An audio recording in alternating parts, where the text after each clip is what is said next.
আসসালামু আলাইকুম। দেশ ও দেশের বাইরে যে যেখানে আছেন সবাইকে অন্তরস্থল থেকে অনেক অনেক দোয়া ও ভালোবাসা। তো আজিয়া কিচেনে আপনাদের সবাইকে সুস্বাগতম। আজিয়া কিচেনে আছি আপনাদের জন্য নিয়েছি কলিজা ঠান্ডা করার ডেজার্ট রেসিপি। চলুন আজকে আপনাদের সাথে শেয়ার করি ডেজার্ট রেসিপি। আমি কীভাবে ভাষায় ডেজার্ট রেসিপিটা তৈরি করি আজকে তাই আপনাদের সাথে শেয়ার করব। আমি এখানে লিকুইড দুধ নিয়েছি 1 কিলো পরিমাণ লিকুইড দুধ নিয়েছি। এটাকে আমি জাল করে আধা কিলোর থেকে একটু বেশি রাখবো। তো এখানে ফ্লেভারের জন্য দারুচিনি আর এলাচ দিয়েছি একটা। আপনারা চাইলে এখানে তেজপাতাও দিতে পারেন, তবে ডেজার্টটা তৈরি করার সময় দারুচিনি এলাচ যেটাই দেন না কেন ওটা উঠেই ফেলবেন। তো এখানে আমি 1 কাপ, দেখেন এই বাটিটা অনুযায়ী আমি 1 বাটি চিনি দিয়েছি। যেহেতু এটা শুকাবো অত বেশি চিনি অনেকটাই মিষ্টি হয়ে যায়। তো এভাবে 1 লিটার দুধের সাথে এরকম একটা বাটি করে 1 বাটি চিনি দিবেন। তো দেখেন আমি কিন্তু দুধগুলোকে জাল করতেছি।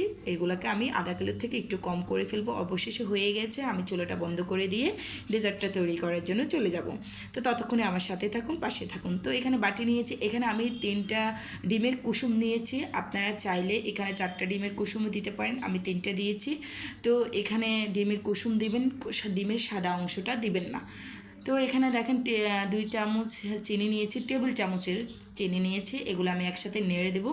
নেড়ে তারপরে আমি এটা ডেজার্টের সাথে মিশিয়ে দেবো। দেখেন লিকুইড দুধের সাথে একসাথে এটা মিশিয়ে নিলাম।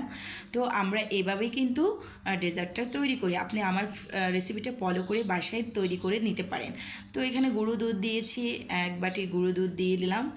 গুঁড়ো দুধটা অবশ্যই দিবেন, তাহলে আরও বেশি টেস্টি হয়, খেতে মজা হয়। তো এখানে সবগুলো আবার নেড়ে নেব ভালো করে। নাড়ার পরে এখানে এখন আমি কর্নফ্লাওয়ার 2 চামচ কর্নফ্লাওয়ার নেব, নিয়ে তারপর এটা পানি দিয়ে মিশিয়ে তারপরে আমি লিকুইড দুধের সাথে এটাকে মিশিয়ে দেব। তো আপনারা এখানে কর্নফ্লাওয়ার দিবেন। কর্নফ্লাওয়ার না চাইলে থাকলে আপনারা এখানে চালের গুঁড়িও দিতে পারেন, আতপ চালের গুঁড়ো ওটা দিতে পারেন। তো এখানে আমি ভ্যানিলা এসেন্স দিয়েছি ফ্লেভারের জন্য। আপনারা চাইলে অন্য কোনো ফ্লেভারও অ্যাড করতে পারেন, সেটা কোনো সমস্যা নাই। তো এখন আমি চুলায় জ্বলে যাব এটাকে জাল করতে।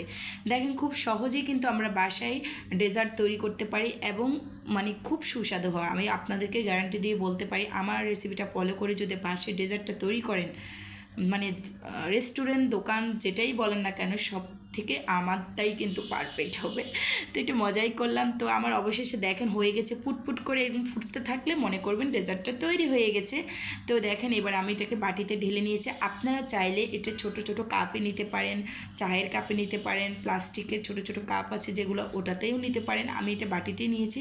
তো এখানে আমি বিস্কিটের গুঁড়া দিচ্ছি। আমার বিস্কিটের গুঁড়া দিয়ে খেতে খুব ভালো লাগে। আপনারা চাইলে এখানে দারুচিনির গুঁড়া দিতে পারেন, আপনারা চাইলে এখানে কোকো পাউডার দিতে পারেন বা চকলেট পাউডার দিতে পারেন, যে কোনো বিস্কিটকে গুঁড়া করেও দিতে পারেন। তো আমি এখানে বিস্কিট গুঁড়া করে দিয়েছি, আমার বিস্কিট গুঁড়া করে দিয়ে খেতে খুব ভালো লাগে তাই আমি এভাবে দিয়েছি। তো এইটাকে আমি ফ্রিজে রেখে দিয়েছি 3 ঘন্টা। 3 ঘন্টা পর ফ্রিজ থেকে বের করলাম, এখন এটাকে খাবো। দেখেন খুব সুন্দর হয়েছে। তো আমার ভিডিওটি ভালো লাগলে অবশ্যই চ্যানেলটি সাবস্ক্রাইব করবেন, বেল বাটন প্রেস করবেন, লাইক করবেন, কমেন্ট করবেন, শেয়ার করবেন। আল্লাহ হাফেজ।